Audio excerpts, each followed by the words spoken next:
रूस का cold war शुरू, 35 मिसाइलों से यूक्रेन पर गैस अटैक।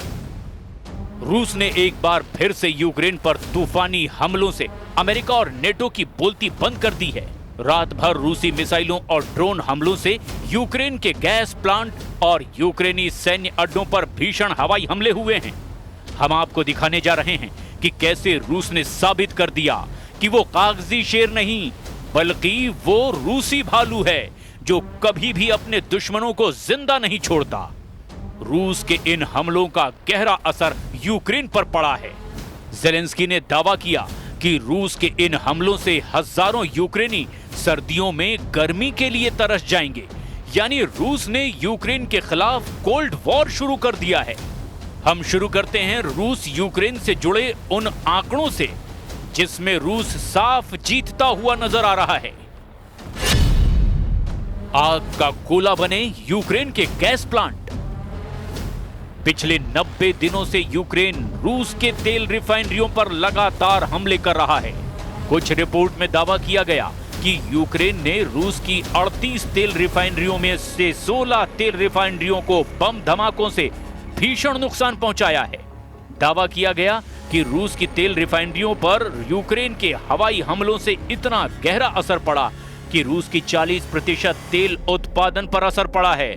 बौखलाए रूस ने यूक्रेन के इन्हीं हमलों का बदला लेना अब शुरू कर दिया है।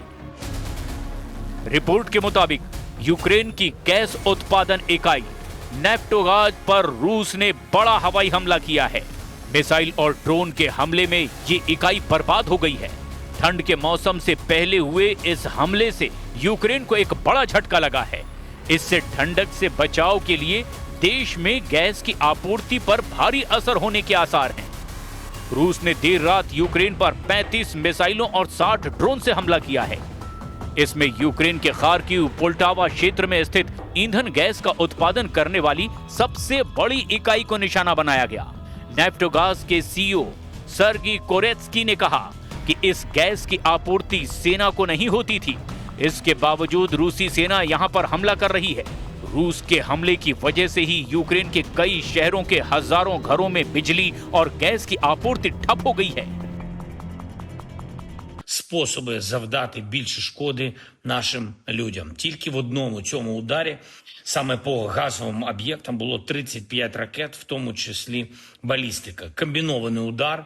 Лише половину ракет вдалося збити. Непроста ситуація на Чернігівщині після ударів дронами, в Славутичі, в Ніжині, також в самому Чернігові. इस बीच यूक्रेन ने भी पलटवार करते हुए कजाकिस्तान सीमा के नजदीक मौजूद रूसी शहर ओरस्क की ऑयल रिफाइनरी पर ड्रोन से हमला कर दिया। इस हमले के बाद रिफाइनरी परिसर में आग की लपटें उठती देखी गई। इस हमले से हुए जानोमाल के नुकसान का अभी तक पता नहीं चल पाया है। इधर रूस यूक्रेन युद्ध को लेकर रूस के राष्ट्रपति व्लादिमीर पुतिन ने एक बड़ा फैसला किया जिसने पूरी दुनिया को परेशान कर दिया है।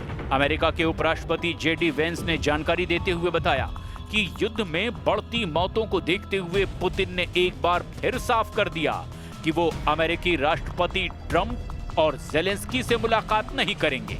इधर कुछ रिपोर्ट्स में दावा किया गया कि वॉशिंगटन में मौजूद centre for studies and international studies का अनुमान है कि 2.5 लाख से ज्यादा रूसी सैनिक और 60,000 से 1 लाख यूक्रेनी सैनिक मारे गए हैं। इस बीच संयुक्त राष्ट्र ने सितंबर में बताया था कि युद्ध में 14,100 से ज्यादा यूक्रेनी नागरिक मारे गए हैं। द मॉस्को टाइम्स के मुताबिक इस युद्ध में 620 से ज्यादा रूसी नागरिक भी अपनी जान गंवा चुके हैं।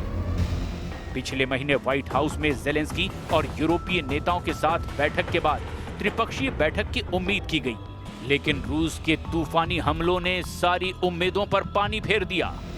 दूसरी तरफ रूसी रक्षा मंत्रालय ने भी इस साल यूक्रेनी क्षेत्र के 4,714 वर्ग किलोमीटर पर कब्जा करने का दावा किया था। वॉशिंगटन स्थित think tank institute for the studies of war यानी ISW का अनुमान है कि रूसी आंकड़े का वास्तविक आंकड़ा 3,434 वर्ग किलोमीटर के करीब है। रूस कब्जे का ज्यादा इलाका बता रहा है। खबर है कि 25 से 29 सितंबर के बीच रूसी सेनाओं ने निप्रोपेट्रोव्स्क में भी कलिनोवस्कोय, स्टुपोय और डोनेस्क में डेरिलेवो, मेस्कोय, सेंड्रीगोलोव और किरोवस्क पर कब्जा करने का दावा किया।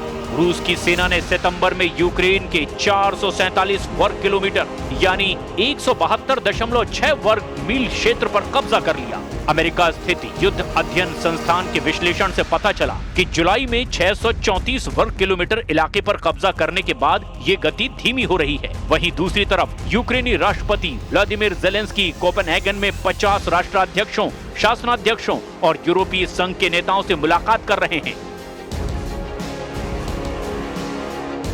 Russia will not stop until they are forced to do so. And they are a threat, not only to Ukraine, but to all of us. Today we have one major task ahead of us.